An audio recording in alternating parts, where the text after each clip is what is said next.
शेख खुर्शीद इस वक्त हमारे साथ बातचीत करने के लिए मौजूद हैं। आपको बता दूं कि एमएलए लंगेट हैं ये। क्या कुछ आज बातचीत चली है अंदर असेंबली में, इनसे जानने की कोशिश करेंगे। बहुत शुक्रिया वक्त देने के लिए। क्या कुछ आज हुआ, अपडेट क्या है असेंबली? जी अभी तक जो है क्वेश्चन आवर चला और इस वक्त जो है बजट पे जो है उसके रिस्पांस में जो है अब बात होगी। लेकिन क्वेश्चन आवर के दौरान एक दो अहम सवाल जो उठाए गए, सीरियस इश्यूज जो हैं, उनमें एक तो ये कि एक श्रीलंकन क्रिकेटर और किसी दुबई की फर्म को जो है यहाँ ज़मीन या यहाँ प्रॉपर्टी अलाट करने की बात जो हुई है जम्मू कश्मीर में, उस पर जो है सरकार की तरफ से कोई जवाब नहीं आया। मे बी वो प्रिपेयर्ड नहीं थे। हम चाहते हैं कि एक दिन के अंदर अंदर इमीडिएटली जो है उस पर अपना जवाब दें। और साथ ही साथ जो एक ऑनरेबल मेंबर साहब की तरफ से एक सवाल जो उठाया गया था कि सैटेलाइट टाउनशिप्स को लेके, वो भी इसी से जुड़ा हुआ है, कनेक्टेड समवेयर, कहीं ना कहीं जुड़ा हुआ है, तो उसमें भी जो है कोई माकूल जवाब नहीं आया। ऑनरेबल मिनिस्टर साहब की तरफ से जो मुझे लगा, जहाँ तक मैंने जो है उस चीज़ को ऑब्जर्व किया, उन्होंने कंस्ट्रक्शनल टेक्निकलिटीज़ को लेके जो है जवाब कहे कि वहाँ पे एक्सपर्ट्स, टेक्निकल जो टीम बैठी होती है वो देखेगी, वो तो कंस्ट्रक्शन देखेगी, टेक्निकलिटीज़ देखी, लेकिन किन लोगों को अलाट होगा प्रॉपर्टीज़ या ज़मीन वगैरह या जो सैटेलाइट टाउनशिप बनेगी उसमें किन लोगों को बसाया जाएगा, क्या नॉन स्टेट सब्जेक्ट्स को वहाँ बसाया जाएगा, क्या सरकार हमें एश्योरेंस देगी, उस सिलसिले में सरकार ने कोई जो है जवाब नहीं दिया, माकूल जवाब नहीं। और हम आपकी वसादत से ऑनरेबल चीफ मिनिस्टर साहब तक ये बात पहुँचाना चाहते हैं कि ये एक सीरियस इशू है। आज तक आपने हर बात पर, हर मसले पर जो है आज तक आप फेल हुए। आप बजट में फेल हुए।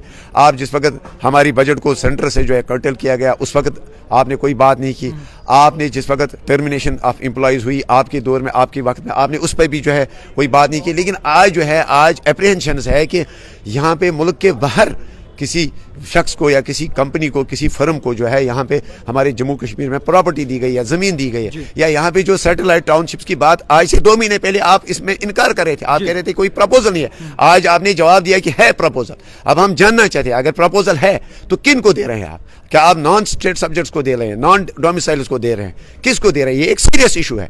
तो इस हद तक, इस लेवल तक सरकार झुकेगी, उमर साहब इस लेवल तक जो है वो खामोशी इख्तियार करेंगे, मैंने कभी एक्सपेक्ट नहीं किया था। इस किस्म की, इस लेवल की अपीजमेंट की पॉलिटिक्स हम एक्सपेक्ट नहीं कर रहे थे। जम्मू कश्मीर के, खासकर कश्मीर के लोगों की जमीनों को खतरा है। हाँ खतरा है, डेफिनेटली खतरा है। अदरवाइज सरकार को चाहिए कि वो on floor of the house, ना सिर्फ ऑनरेबल मिनिस्टर साहब बल्कि ऑनरेबल चीफ मिनिस्टर साहब जो है वो आए on floor of the house, वो रिकॉर्ड रखें कि जम्मू कश्मीर के लोगों को जो है उनको घबराने की जरूरत नहीं है, उनकी ज़मीनों के साथ या उनकी प्रॉपर्टीज़ के साथ जो है छेड़छाड़ नहीं होगी। तो ये एक सीरियस इशू है, सीरियस मुद्दा है। इस पे हम जो है हम इस पे खामोशी इख्तियार नहीं कर सकते। बाकी कुछ एमएलएज हैं, बाकी कुछ जितने भी लेजिस्लेटर्स हैं, क्या उनकी जानिब से सवाल उठाया गया? कितने हैं वहाँ पे? आप देख लीजिए अपोजिशन में कौन है इस वक्त। बीजेपी अपोजिशन में है, उनकी अपनी कंपल्शन से, अपनी मजबूरी है, ऑल्दो वो भी ये चाहते हैं। हमें यकीन है और हमें मालूम है of the record, of the camera, अगर हम देखते हैं बीजेपी को भी काफ़ी एप्रीहेंशंस हैं, वो भी काफ़ी नाखुश और नाराज़ हैं। वो भी ये नहीं चाहते हैं कि जम्मू कश्मीर के बाहर लोगों को जो है यहाँ पे प्रॉपर्टीज़ या ज़मीन मिले,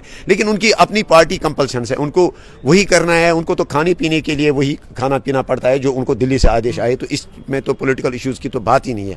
अब जाके उनकी अपनी मजबूरी है, सरकार की अपनी मजबूरी है, जो सरकार कहेगी उनको वही करना है। तो बाकी कितने बचे हैं? यहाँ पे सजाद साहब हैं, यहाँ पे PDP के 3 अराकीन हैं, उनके साथ भी हम इन टच हैं। हमने उनकी नोटिस में भी ये बात लाई और हम सजाद साहब के पास भी जाएंगे, उनके साथ भी डिस्कस करेंगे। अपनी पार्टी की तरफ से ऑनरेबल चीफ मिनिस्टर साहब को और ऑनरेबल मिनिस्टर साहब को एक चिट्ठी लिखेंगे कि वो इस चीज़ में जो है क्लियरिटी लाए। लगता है यू टर्न है ये? यू टर्न नहीं, आप देख लीजिए कि मतलब वर्स्ट यू टर्न, इतना यू टर्न तो मतलब ये तो नॉर्थ पोल और साउथ पोल मिलने से भी आगे का यू टर्न है, उससे भी आगे का यू टर्न है ये। जो नॉर्थ पोल और साउथ पोल जो है 2014 में मिले थे, ये उससे भी वर्स्ट यू टर्न है। तो हम काफ़ी निराश हैं, काफ़ी निराश हैं। अदरवाइज़ मैं हाउस से बाहर कभी ऐसे नहीं निकलता हूँ। मैंने सोचा आपकी नोटिस के लिए कि आप कम से कम जिम्मेदार हैं, आप मीडिया वाले यहाँ पे, आप जो है कम से कम जो है इस चीज़ को नोटिस करें। बहुत शुक्रिया वक्त देने के लिए। बड़ी अपडेट आप तक पहुँचाने की कोशिश की। बने रही है द टाइप राइटर के साथ।